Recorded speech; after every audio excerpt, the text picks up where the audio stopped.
श्री शिवाय नमस्तुभ्यम दोस्तों। आप सभी लोग जानते हैं कि 11 दिसंबर 2023 को है मासिक शिवरात्रि और साथ ही में दोस्तों इस दिन है सोमवार। और दोस्तों ये सोमवार का जो दिन है ये भगवान शिव जी को बहुत ज़्यादा प्रिय है और इसी दिन मनोकामना पूर्ण करने वाली मासिक शिवरात्रि भी है। तो आज की इस वीडियो में हम आप लोगों को 11 दिसंबर मासिक शिवरात्रि और सोमवार के दिन किए जाने वाले विशेष उपाय बताएंगे। साथ ही में दोस्तों 12 दिसंबर जिस दिन है स्नान दान अमावस्या उस दिन किए जाने वाले भी कुछ ऐसे विशेष उपाय बताएंगे जिनसे आपकी ज़िंदगी बदल जाएगी। और दोस्तों दोनों ही दिनों के विशेष उपाय इस वीडियो में आप लोग अच्छे से समझ लेना, क्योंकि ये मार्गशीर्ष महीने के ये विशेष दिन है और साल के आखिरी महीने के ये विशेष दिन है। इसलिए अपने हाथ से इन मौक़ों को मत जाने देना। अगर अपना नया साल अच्छा बनाना चाहते हो, अपनी मनोकामना इस नए साल में पूर्ण करवाना चाहते हो, तो चलिए दोस्तों सबसे पहले हम लोग बात करते हैं 11 दिसंबर सोमवार मासिक शिवरात्रि के दिन किए जाने वाले कुछ विशेष उपायों के बारे में।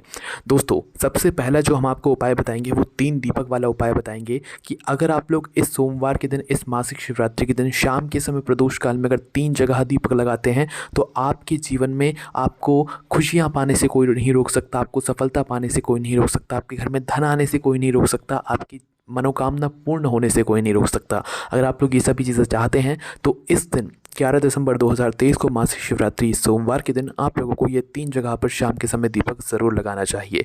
करना क्या है, 3 आपको इसमें दीपक तैयार करने हैं जो कि आटे के दीपक तैयार होंगे, जिनके अंदर आप लोग रखेंगे गोल बाती। कौन सी बाती रखेंगे? गोल बाती रखेंगे। उसके अंदर आप लोग डालेंगे शुद्ध देसी गाय का घी। 3 दीपक इस तरीके से तैयार करके आपको इन तीनों ही दीपकों को अपनी एक प्लेट में या थाली में तैयार करके जो है मासिक शिवरात्रि के दिन ही शाम के समय प्रदोष काल में कहाँ पर जाना है, तो दोस्तों यहाँ पर आपको सबसे पहला जो दीपक आप लोगों को लेकर जाना है वो बेलपत्री के बड़े वाले पेड़ के नीचे लेकर जाना है। 3 दीपक आपको अपने घर से बनाकर तैयार करके एक प्लेट या थाली के अंदर लेकर निकलना है और पहले जाना है किसी भी बड़े वाले बेलपत्री के पेड़ के नीचे। बेलपत्री के पेड़ के नीचे पहुँच अपनी ही प्लेट के अंदर वह पहला दीपक जलाकर, सब दीपक नहीं जलाना है, पहला दीपक जलाकर उस दीपक को जलाकर उस दीपक को उठाकर आपको बेलपत्री के पेड़ के नीचे रख देना है, ठीक है। और भगवान से वहीं पर प्रार्थना कर लेना है, धूप देकर वहाँ से आ जाना है, ठीक है। पहला दीपक आपने लगाया बेलपत्री के वृक्ष के नीचे। अब दूसरा जो स्थान है दूसरा दीपक लगाने का वो है भगवान शिव जी का मंदिर। आपके घर के आसपास जो भी शिव मंदिर हो आपको वहाँ पर जाना है दूसरा दीपक लगाने के लिए, ठीक है। शिव मंदिर के अंदर प्रवेश करना है, शिव जी के दर्शन करना है और दूसरा दीपक अपनी प्लेट में ही जलाकर शिव जी के सामने रख देना है। कुछ आरती नहीं करनी है, मात्र दीपक जलाकर रख देना है और भगवान से प्रार्थना करना है, उनको धूप दे लेना है, ठीक है। 2 यहाँ पर आपके दीपक हो गए। अगर आप चाहें तो ये दूसरा वाला दीपक भगवान शिव जी के मंदिर की चौखट पर भी रख सकते हो, कोई दिक्कत नहीं है। 2 दीपक आपके यहाँ पर हो चुके हैं। अब आपके पास आखिरी दीपक बचा हुआ होगा जिसको लेकर आपको जाना है किसी भी आंवले के पेड़ के नीचे। वो आंवले का पेड़ भी बड़ा होना चाहिए, इस बात का आपको ध्यान रखना है। तो आंवले के पेड़ के नीचे पहुंचिए और वहां पर जाकर भी अपना ये तीसरा दीपक जलाइए और आंवले के पेड़ के नीचे रख दीजिए और भगवान से प्रार्थना कीजिए। आप जिस भी मनोकामना के लिए, जिस भी काम के लिए ये वाला उपाय कर रहे हैं इस मासिक शिवरात्रि का, तो आप भगवान से मनोकामना करके धूप देकर अपने घर वापस हो जाइए। तो दोस्तों जो व्यक्ति इस दिन ये 3 दीपक वाला उपाय करेगा उसकी सारी मनोकामनाएं पूर्ण ज़रूर होंगी, करके ज़रूर देखिएगा। चलिए दोस्तों अब हम बात करते हैं अगले उस विशेष उपाय के बारे में, जिस उपाय को करने के बाद अगर आप लोगों के पास खुद का मकान नहीं है, खुद की दुकान नहीं है या खुद की कोई चीज़ नहीं है, आप दूसरों के यहाँ काम करते हैं, कुछ भी आपके पास नहीं है, आप चाहते हैं कि आपके पास सब कुछ हो जाए भगवान शिव जी के आशीर्वाद से, तो उस स्थान पर दोस्तों आप लोगों को यह वाला उपाय इस सबसे बड़ी शिवरात्रि के दिन ज़रूर करना चाहिए, क्योंकि ये साल की आखिरी शिवरात्रि है, ठीक है। तो करना क्या है दोस्तों, इस दिन आप लोगों को प्रातःकाल सुबह सुबह क्या करना है, 5 बेलपत्री जो है इकट्ठा करके रख लेना है, ठीक है। मतलब 5 बेलपत्री आपको पहले से तैयार करके रख लेना है ना। 5 बेलपत्री अच्छी होनी चाहिए, इस बात का आपको ध्यान रखना है ना। तो प्रातःकाल सुबह सुबह 5 बेलपत्री आप उपाय के लिए अलग रखें और जो भी अपनी पूजन सामग्री है वो अलग रख लें, ठीक है। 1 लोटा जल, फूल, बेलपत्र जो लेकर जाना चाहें, क्योंकि सोमवार का दिन रहेगा, आप ज़रूर शिव जी की पूजन करने के लिए कुछ ना कुछ सामग्री लेकर जाएंगे, वो भी लेकर जा सकते हैं, पर 5 बेलपत्र उपाय की अलग रख कर लेकर जाइएगा।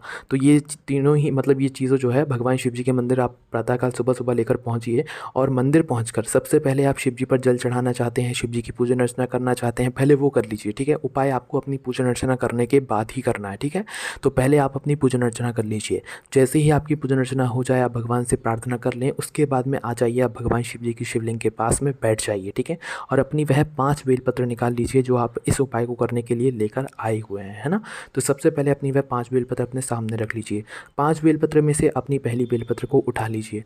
पहली बेलपत्र जैसे कि हमने आपसे 5 बेलपत्री लाने का बोला है, तो 5 बेलपत्री हैं तो 5 अलग अलग जगहों पर ये चढ़ानी है आप लोगों को और इसका फल भी आप लोगों को बहुत ही बड़ा होकर मिलेगा, ठीक है। तो करना क्या है, सबसे पहली बेलपत्र को उठाइए। पहली बेलपत्र को उठाने के बाद आपको क्या करना है इस बेलपत्र का, कि इस पहली वाली बेलपत्र को आपको भगवान शिव जी की शिवलिंग के ऊपर जो माता अशोक सुंदर जी का स्थान होता है, मतलब जलाधारी के बिल्कुल बीचों बीच का जो स्थान होता है, वहाँ पर आपको चढ़ानी है। अब ये जलाधारी का स्थान आप सभी लोग जानते ही हैं, जहाँ पर नाग देवता बने हुए, तो कहीं कहीं पर मोटी सी लाइन भी होती है। तो शिवलिंग की जो जलाधारी होती है, जलाधारी के बिल्कुल बीचों बीच का भाग माता अशोक सुंदर जी वाले स्थान पर आपको ये पहली बेलपत्र समर्पित करनी है।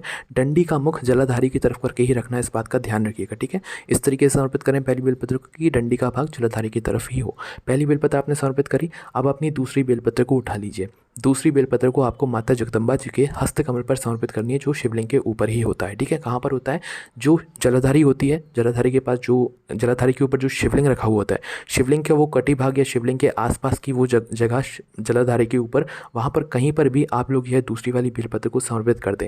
बस ध्यान में ये बात रखें कि बेलपत्रे में कितनी पत्तियाँ होती हैं, 3 पत्तियाँ होती हैं। तो नीचे की जो 2 पत्तियाँ होती हैं ना, उन दोनों पत्तियों के बीच में शिवलिंग का भाग आना चाहिए। मतलब शिवलिंग के बीच में, मतलब शिवलिंग के बीच में जो है, मतलब दोनों पत्तियों जो है साइड साइड में होनी चाहिए और शिवलिंग बीच में होना चाहिए, ठीक है। इस तरीके से आपको माता जगदम्बा जी के हस्तकमल पर ये दूसरी वाली बेलपत्र समर्पित करनी है। अब अपनी तीसरी बेलपत्र को निकाल लीजिए। तीसरी बेलपत्र को आप कहाँ पर चढ़ाएंगे, भगवान शिव जी की शिवलिंग के ऊपर। किस तरीके से चढ़ाएंगे, इस तरीके से चढ़ाएंगे कि जो आप भगवान शिव जी की शिवलिंग के ऊपर तीसरी बेलपत्र चढ़ा रहे हैं, इसकी डंडी का भाग आपकी विपरीत दिशा में होना चाहिए। अब जिस तरफ से इस बेलपत्र को चढ़ा रहे हैं उस तरफ डंडी का भाग नहीं होना चाहिए, आपके सामने की जो दिशा है उस तरफ करके आपको जो है इस तीसरी वाली बेलपत्र को भगवान शिव जी की शिवलिंग के ऊपर यहाँ पर चढ़ा देना है, ठीक है। उसके बाद में चौथी बेलपत्र को समझना कि कहाँ पर चढ़ाना है। चौथी बेलपत्र आपको शिवलिंग के ऊपर या शिवलिंग के ऊपर कहीं पर भी नहीं चढ़ाना है। कहाँ पर चढ़ाना है, शिवलिंग होती है, शिवलिंग पर जब हम जल चढ़ाते हैं तो जल बहता हुआ जाता है कहाँ से, जलाधारी से, और नीचे गिर जाता है। तो वो जो बहता हुआ जल जो हमने चढ़ाया वो जलाधारी से नीचे गिरा, तो वो जल जब नीचे गिरा तो जिस रास्ते से होते हुए वो जल जा रहा है, मतलब शिवलिंग पर यह वाली बेलपत्र आपको बिल्कुल नहीं चढ़ाना है। मात्र जो जल जो है शिवलिंग से नीचे गिरता है और नीचे गिरकर जिस रास्ते से वो बहकर जाता है, उस रास्ते पर या उस जगह पर, जो भी वो जगह बनी हुई हो शिवलिंग या शिव मंदिर में, तो वहाँ पर आप लोगों को ये चौथी बेलपत्र समर्पित करना है। शिवलिंग पर कहीं पर भी नहीं करना है। जिस रास्ते से शिव जी पर चढ़ा हुआ जल जो है बहकर जाता है, उस रास्ते पर आप लोगों को जो है चौथी बेलपत्र समर्पित करना है। यहाँ पर आपकी 4 बेलपत्र हो गई। अब जो 5वीं बेलपत्र होगी वो यहाँ पर आपको कहीं पर समर्पित नहीं करना है, वो सीधा आपको नंदी बाबा के पास में लेकर आ जाना है, ठीक है। तो 5वीं और आखिरी बेलपत्र जो होगी वो नंदी बाबा का जो एक उठा हुआ पैर होता है, आप देखना ध्यान से, एक उठा हुआ पैर होता है या मुड़ा हुआ पैर आप लोगों को दिख जाएगा। तो ये आखिरी वाली या 5वीं बेलपत्र आपको नंदी बाबा के उस उठे हुए पैर के पास प्रार्थना करके, अपनी मनोकामना बोल के, या जो भी आप चाहते हैं भगवान से वो बोलकर आपको प्रार्थना करके समर्पित कर देनी, और भगवान से प्रार्थना करके धो देकर अपने घर वापस आ जाना है। और बस ये 5 बेलपत्र का 5 जगह वाला उपाय यहाँ पर पूर्ण हो जाता है, ठीक है। तो दोस्तों ये मासिक शिवरात्रि का एक बहुत बड़ा उपाय आप जरूर करके देखिएगा। उसके बाद में दोस्तों बात करते हैं अगले उपाय के बारे में, जो कि आप लोगों को इस मासिक शिवरात्रि और सोमवार के दिन जरूर करना चाहिए। इस उपाय में आप लोगों को करना क्या है कि इस उपाय में अगर आप अपनी किसी प्रकार की मनोकामना को भगवान शिव जी से पूर्ण करवाना चाहते हैं और चाहते हैं कि आपकी यह मनोकामना पूर्ण हो, तो उस स्थान पर दोस्तों आप लोगों को जो है इस दिन प्रातःकाल सुबह सुबह भगवान शिव जी के मंदिर 1 काली मिर्ची और 7 काली तिल के दाने, देखो काली तिल 2 तरह की होती है, सफ़ेद और काली, तो इस उपाय में आपको काली तिल की आवश्यकता होगी। तो सिर्फ और सिर्फ 1 काली की मिर्ची, जो कि आपको आपके रसोई घर में आसानी से मिल जाएगी, 1 काली मिर्ची और 7 काली तिल के दाने गिन कर लेकर जाना है, ना ज़्यादा ना कम लेकर जाना है, ठीक है। तो 1 काली मिर्ची और 7 काली तिल के दाने लेकर भगवान शिव जी के मंदिर पहुंचना है। पहले अपनी पूजन अर्चना कर लेना, जल वगैरह चढ़ाना हो, फूल वगैरह, बेलपत्र वगैरह जो चढ़ाना हो वो चढ़ा देना। उसके बाद में भगवान शिव जी के पास में बैठना और अपने हाथ में 1 काली मिर्ची और 7 काली तिल के दानों को एक साथ रखना, अलग अलग नहीं रखना है, एक साथ रखना। और एक साथ रखने के बाद भगवान शिव जी के शिवलिंग के ऊपर श्री शिवाय नमस्तुभ्यम बोलकर अपनी मनोकामना वहाँ पर बोल देना। जब आप इन दोनों चीज़ों को जो है शिवलिंग पर चढ़ा रहे हैं, आपकी वह मनोकामना बहुत जल्द या नए साल में ज़रूर पूर्ण हो जाएगी, ठीक है।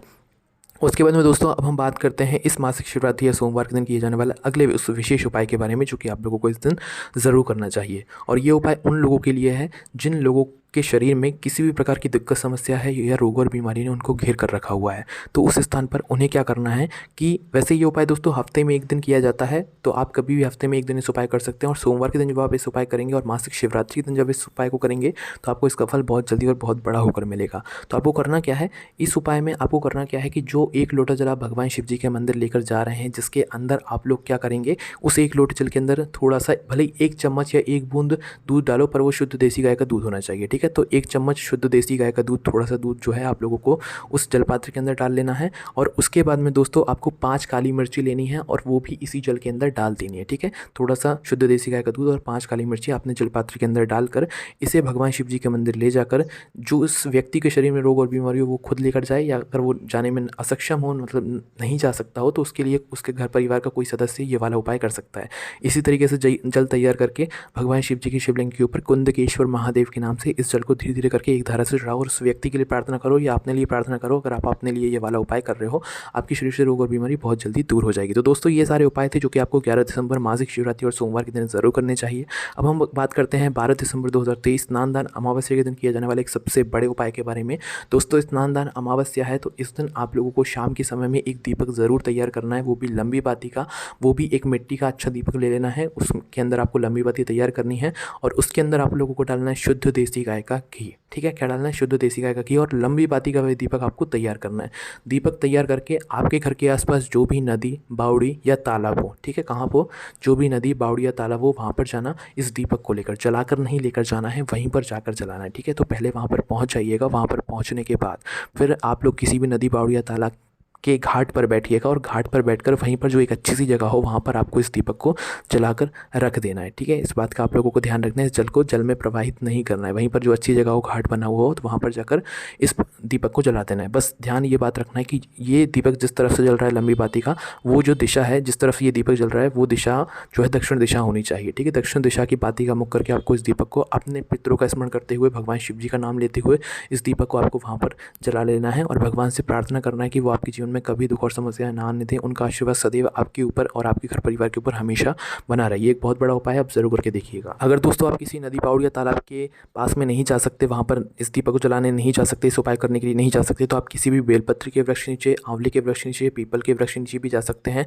बस इस बाती का मुख दक्षिण दिशा की तरफ करके ही रखिएगा, तभी ये उपाय आपके लिए काम करेगा, ठीक है। और अगर कोई बाहर ही नहीं जा सकते तो वो अपने घर के रसोई घर में, जहाँ पर आपका पीने का पानी रखा जाता है, वहाँ पर इस दीपक को जला दें, दक्षिण की बाती का मुख करके पितरों का स्मरण करते हुए, भगवान शिव जी का नाम लेते हुए। आपके घर से सारी दुख समस्याएं ज़रूर दूर हो जाएंगी। बाकी दोस्तों इन सभी